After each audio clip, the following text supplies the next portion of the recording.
नमस्कार मंडळी, कशा आहात सर्वजण. मी मनीषा स्वागत करते तुमचं मनीषा रेसिपीज आणि व्लॉगमध्ये. तर चला, आज मस्तपैकी दिवाळी फराळमधला आपण पदार्थ करणार आहोत, तो म्हणजे करंजीचा. आणि बघा करंजी कशी झाली आपली, एकदम मस्त खुसखुशीत अशी झाली, आतनं लेयर्स वगैरे बघा. तर आज आपण मस्त करंजी खुसखुशीत कशी व्हायची आणि वरला आवरण कडक होण्यासाठी काय करायचं ते पाहणार आहोत. तर व्हिडिओ तुम्ही शेवटपर्यंत पहा, म्हणजे तुम्हाला सुद्धा मस्तपैकी अशा करंजी बनवता येतील.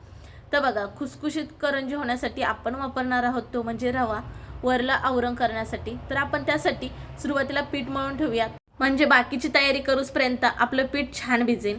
तर एक वाटी इथे एकदम बारीक असा रवा घेतलाय आणि त्याच वाटीने एक वाटी मैदा घेतलाय. तर तुम्हाला दोन्ही वाटी मैद्याचं पीठ घेतलं तरी चालेल, पण आपण एक वाटी मैद्याचं आणि एक वाटी रवा घेतलाय, कारण वरलं आवरण जे आहे ते खुसखुशीत होईल रवा वापरल्यामुळे. त्यासाठी एक वाटी रवा आणि एक वाटी मैदा असं हे प्रमाण केलेलं आहे. तर मैदा छान चाळून घेतला, त्याच्यामध्ये आपण टाकूया थोडंसं चवीनुसार मीठ घालूयात आणि आता आपण हे मिक्स करून घेऊयात, म्हणजे रवा आणि मैदा. तर आता आपल्याला घालायचं ह्याच्यामध्ये तुपाचं मोहन. तर इथं मी 3 चमचे तूप हे कडकडीत गरम केलेलं आहे आणि त्याचं मोहन ह्या पिठावरती असं ओतून घेतलंय. आणि आता आपण हे मिक्स करून घ्यायचं आहे. हाताने सुरुवातीला करायचं नाही, चमच्याने करायचं, जेणेकरून हे गरम आहे हाताला भाजणार नाही म्हणून. तर बघा, अशी मूठ वळली जाते का बघायचं. मूठ वळली जाते तर समजायचं आपलं मोहन चांगलं पिठाला बसलेलं आहे. तर आपल्याला थोडं थोडं पाणी घालून हे मस्त असं पीठ थोडंसं सैलसर असं मळायचं आहे, म्हणजे रवा भिजल्यानंतर थोडासा फुलतो. तर त्याच्यामुळे थोडंसं पीठ आपलं ओलसर ठेवायचं आणि थोडं थोडं पाणी घालून छान असं पीठ मळलं गेलं आहे बघा. तर आपल्याला पीठ मळायला एकूण पाणी किती लागलं बघा, 1 ग्लासमधलं पाव ग्लास इतकं पाणी उरलेलं आहे. तर आपलं पीठ मळून झालं, झाकण ठेवून आता आपण हे अर्धा तास भिजायला ठेवलं तर छान यातला रवा फुलून येतो. तर आपण बाजूला ठेवूया, तोपर्यंत आपण करंजीचं सारण करूया. त्यासाठी कढई गरम करून घेतली आणि गॅस हा कमी ठेवायचा. त्याच्यामध्ये 2 चमचे इतकी खसखस घातली, ती चांगली कलर चेंज होईपर्यंत भाजून घेतली. आता आपण बाजूला काढून ठेवणार आहोत. नंतर ह्याच्यामध्ये घालणार आहोत ते म्हणजे ड्रायफ्रूट. तर ड्रायफ्रूट आवडीनुसार कमी जास्त करू शकता. तर मस्तपैकी इथं ड्रायफ्रूट घालायचे, काजू बदाम आणि चारोळी घातलेत. पहिल्यांदा हे सुकंच भाजायचं, जेणेकरून हे चुरचुरीत कुरकुरीत असे हे ड्रायफ्रूट होतात. नंतर ह्याच्यामध्ये अर्धा चमच इतकं तूप घालायचं आणि मग हे छान भाजून घेणार आहोत. आता हे भाजलेलं आहे, तर आता आपण हे सुद्धा काढून घेणार आहोत. आता घालणार आपण ह्याच्यामध्ये ते म्हणजे मनुके. तर परत मनुकेला सुद्धा थोडंसं तूप घालून घेणार आहोत आणि हे सुद्धा छान भाजून घेणार आहोत. तर ह्याच्या ड्रायफ्रूट आपल्या आवडीनुसार कमी जास्त करू शकता, नाही आवडत तरी नाही घातला तरी चालेल. आता आपले मनुके चांगले भाजल्यानंतर आपण ते सुद्धा काढून घेतले आणि नंतर ह्याच्यामध्ये घातले ते म्हणजे सुकं खोबरं. आता इथं सुकं खोबरं मी 2 वाट्या इतकं खिसलेलं घातलेलं आहे. तर मस्तपैकी इथं सुकं खोबरं पहिल्यांदा सुकंच भाजायचं, नंतर ह्याच्यामध्ये तूप घालायचं. तर साधारण मी तर 1 चमचा इतकं तूप घातलं आणि चांगलं खोबरं भाजून घेणार आहे. खोबरं आपल्याला सतत हलवत राहायचं, नाही तर खोबरं लगेच हे करपलं जातं. गॅस फास्ट ठेवायचं नाही, छान असं खरपूस हे खोबरं भाजून घ्यायचं. बघा, खोबरं छान भाजले आपलं, ते सुद्धा काढून घेतलं. आता आपण ह्याच्यामध्ये जास्त घालणार आहोत ते म्हणजे तूप. तर इथे तूप 2 चमचे घातले आणि 1 वाटी रवा घेतलेला आहे तो घातला, म्हणजे 2 वाटी सुकं खोबरं घेतलं आहे, त्याच्यासाठी 1 वाटी रवा हे प्रमाण बरोबर आहे. तर रवा हा एकदम बारीक घेतला आहे बघा इथे. तर मस्त सारणासाठी आपल्याला असलाच रवा हवा.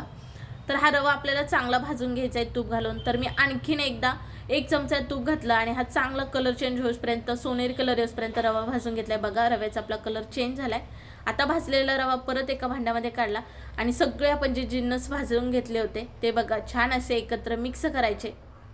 आता आपण हे सगळं मिक्स करून घेतलं. आता आपल्याला हे थंड करून घ्यायचं आहे. थंड केल्यानंतरच ह्याच्यात आपल्याला पिठी साखर घालायची आहे, गरम असताना पिठी साखर घालायची नाही. तर इथं मी पिठी साखर साधारण 1.5 वाटी इतकी घातलेली आहे.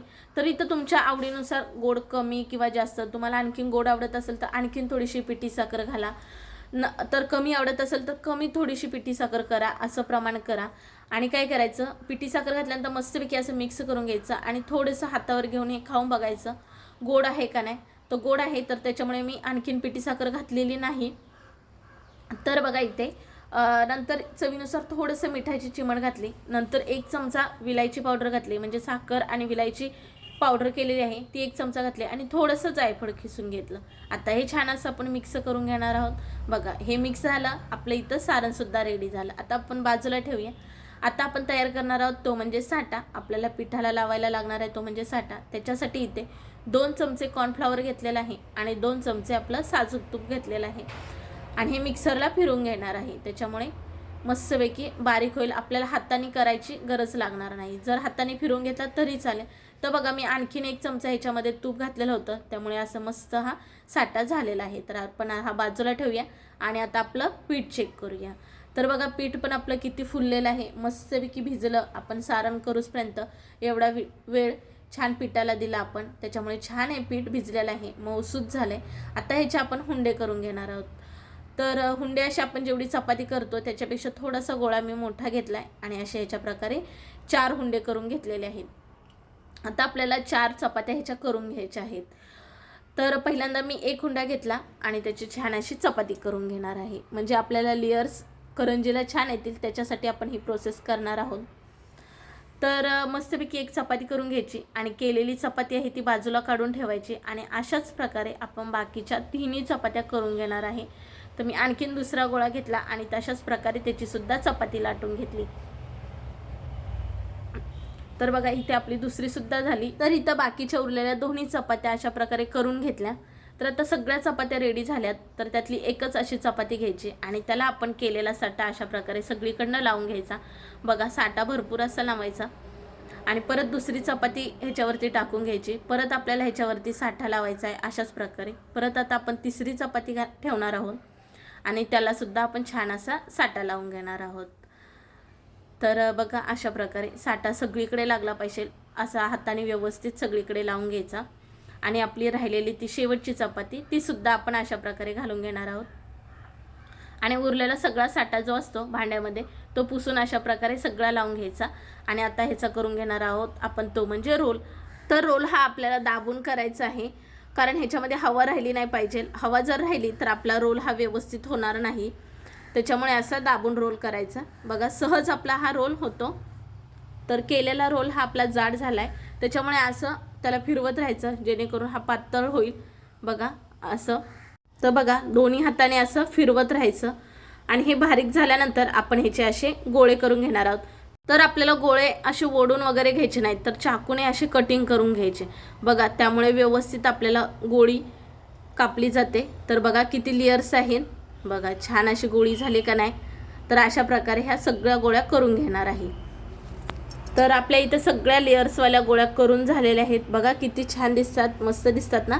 तर आता आपण ह्याच्यापासून करणार आहोत ते म्हणजे करंजी. तर आपल्या इथं सारण रेडी आहे, पिठाच्या गोळ्यासुद्धा रेडी आहेत. तर चला मग आपण करंजी करायला घेऊया. तर बघा त्यातलाच 1 गोळा घेतला, तो असा उभा ठेवायचा आणि अशा प्रकारे दाबून घ्यायचा आणि आता आपण ह्याला पीठ वगैरे लावायचं नाही, असंच आपण लाटून घेणार आहोत. तर हलवारपणे असंच लाटून घेणार आहोत. तर छानपैकी 1 चपाती आपण जसं करतो तसं पातळ असं आपण लाटून घेऊयात. तर बघा अशा प्रकारे लाटून घेतलं. आता आपल्याला ह्याच्यात भरायचं आहे ते म्हणजे सारण.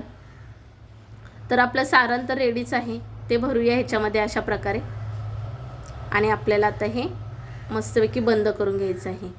तर आपल्याला बंद करण्यासाठी इथे पाणी लावायचं आहे. जर पाणी नाही लावलात तर तेलामध्ये सुटण्याची शक्यता असते, त्याच्यामुळे कडांना अशा प्रकारे पाणी लावायचं आणि एक बाजू दुसऱ्या बाजूला अशा प्रकारे चिटकून घ्यायची. बघा आणि असं प्रेस करायचं म्हणजे बोटाने दाबायचं जेणेकरून हे छान चिटकेल आणि तेलामध्ये टाकल्यानंतर हे सुटणार नाही. तर ही पहिल्या प्रकारची करंजी केली हाताने. तर केलेली करंजी बाजूला ठेवूया. तर अशा प्रकारे आणखीन 1 हुंडा घेतला आणि त्याची सुद्धा आपण लाटी करून घेणार आहोत. आता इथे माझ्याकडे हा साचा आहे, तर त्याच्यामध्ये कशी करंजी होते आपण ते पाहणार आहोत. तर बघा साच्यामध्ये अशी केलेली लाटी घालायची आणि जे आता आपण सारण केलंय ते अशा प्रकारे घालायचं आणि बघा अशा प्रकारे हे दोन्ही एक बाजूला चिटकवायच्या. पाणी लावायचं, त्याच्यामुळे हे घट्ट असं चिटकलं जातं आणि हे आपण दाबून घेणार आहोत. ह्यानी ना एकसारख्या सुद्धा करंज्या होतात आणि डिझाईनसुद्धा कडेला छान होते. तर बघा इथं साच्यातली अशी मी करंजी केली. तर तुम्हाला कुठल्या पद्धतीत जी करायची आहे ती तुम्ही करू शकता. त्यासाठी ते मी 3 प्रकारच्या तुम्हाला करंज्या दाखवल्यात. एक हाताने केलेली दाखवली, दुसरी साच्याची दाखवली आणि तशीच आता तिसऱ्या प्रकारची दाखवते. त्यासाठी आणखीन 1 गोळा घेऊन लाटी करून घेतली आणि मी हात कसा ठेवते बघा, ह्याच्यामुळे जे आपलं सारण आहे ना मध्ये बरोबर बसतं, पुढे येत नाही, त्याच्यामुळे आपली करंजी ही व्यवस्थित चिटकली जाते आणि सारण पुढे येत नाही. सारण जर पुढे आलं कडेला तर त्याच्यामुळे आपली करंजी ही चिटकली व्यवस्थित जात नाही आणि मग त्याच्यामुळे करंजी तेलात फसकण्याची भीती असते. तर अशा प्रकारे तिसरी सुद्धा करंजी भरून घेतली आणि बघा पूर्वी जसं चमच्याला चक्र असायचं तशाने मी कापून घेतली. तर आपली ही तिसऱ्या प्रकारची करंजी बघा, ही पूर्वी पद्धत हीच असायची त्या पद्धतीत करून घेतली. तर बघा मी दोन्ही हाताने केल्यात, एक साचेची आहे आणि एक आपण फिरती चकती आहे तिची आहे. अशा मी 4 करंज्या करून घेतल्यात. तर आता आपण त्यात तळून घेणार आहोत. त्याच्यासाठी तेल गरम करायला ठेवलंय आणि तेल आपल्याला कडकडीत गरम नको हवंय. तेल जर कडकडीत गरम असलं तर करंजी लगेच लाल होईल, पण आतनं जशी आपल्याला पाहिजे खुसखुशीत सुद्धा होणार नाही आणि पदर सुद्धा सुटणार नाहीत. त्याच्यासाठी तेल हे मध्यमच आपल्याला हवं आणि केलेल्या करंज्या अशा प्रकारे तेलात सोडून द्यायच्या. आता करंज्या तळत असताना जास्त पण अडचण करायची नाही. तर इथे मी अडचण होते, माझी कढई छोटी आहे म्हणून इथे मी 3च सोडल्यात आणि हे छान मध्यम गॅसवरती तळून घेणार आहे. बघा सोनेरी कलर येऊपर्यंत छान दोन्ही बाजू तळून घ्यायच्या. तर बघा कलर किती छान आला आपल्या करंजीला. तर आता हे केलेल्या करंज्या अशा प्रकारे काढून घ्यायच्या आणि जी माझी एक एक्स्ट्राची राहिली ती सुद्धा मी अशा प्रकारे तळून घेतले. तर बघा हिला सुद्धा चांगला कलर येऊपर्यंत ही सुद्धा तळून घेतली. आता तुम्हाला ह्याच्यातली कुठली पद्धत योग्य वाटली ती सुद्धा मला कमेंट करून सांगा आणि तुम्ही कुठल्या पद्धतीच्या कराल. तर बघा इथं 4 ह्या मी करून घेतलेल्या होत्या. तर त्या 4 करंज्या आहेत. ही आपण हाताने केलेली करंजी आहे. तर बघा हिला लेयर्स सुटल्यात आणि ही पण हाताने केलेली आहेत, हिला सुद्धा लेयर्स सुटल्यात आणि हिथं मशीनने केलेली आहे आणि ही आपण हाताने चक्रीने केलेली आहे. तर अशा मी 4 करंज्या करून घेतल्यात. तर आता मला बाकीच्या इतर करंज्या करायच्या आहेत. तर आपण कशा करायच्या, तर मी इतर करंज्या कशा करणार आहेत त्या म्हणजे बघा तुम्ही. त्याच्यासाठी जो गोळा घेतला आपण हुंडे केले त्याच्यातला एक गोळा घेतला आणि तो कसा हातावर घेऊन पुढे ढकलायचा ते दाखवलंच मी तुम्हाला. त्याची सुद्धा लाटी करून घेतली आणि अशा प्रकारे सारण भरलं. त्याला पाणी लावायचं जेणेकरून आपलं हे सुटणार नाही आणि अशी एक बाजू दुसऱ्या बाजूला चिटकवून घेतली आणि पूर्वी जी पद्धत होती तीच मी पद्धत करणार आहे. साच्याने पण वेळ लागतो, लवकर निघत नाही, त्यामुळे मी ते केलं नाही आणि जरी हाताने केल्या तर त्या व्यवस्थित दिसत नाहीत. आपल्याला करंजी ही आलेल्या गेलेल्या पाहुण्यांसाठी द्यायची असते म्हणून मी अशी डिझाईन म्हणून आपल्याकडे घरी चकती असतेच करंजीची तिने केल्या आणि अशा बाकीच्या सुद्धा सगळ्या करंज्या करून घेतल्यात आणि आता ह्या मी करंज्या तळून घेणार आहे. तर तेल बघा आपल्याला जास्त कडकडीत नको हवंय. बघा मीडियम तेल आहे. तर याच्यात मी 3 ते 4 इतक्याच करंज्या तळून घेते. तर मी आता 4 करंज्या इतक्या सोडलेल्या आहेत आणि छान आपल्याला ह्या सुद्धा तळून घ्यायच्या आहेत. तर बघा किती मस्त आणि एकसारख्या आकाराच्या करंज्या झाल्यात. म्हणजे हाताने केल्यात अशा वाटत नाहीत, साच्याने केल्यात असं वाटतंय, पण साच्याने केल्या नाहीत कारण साच्यात वेळ लागायचा.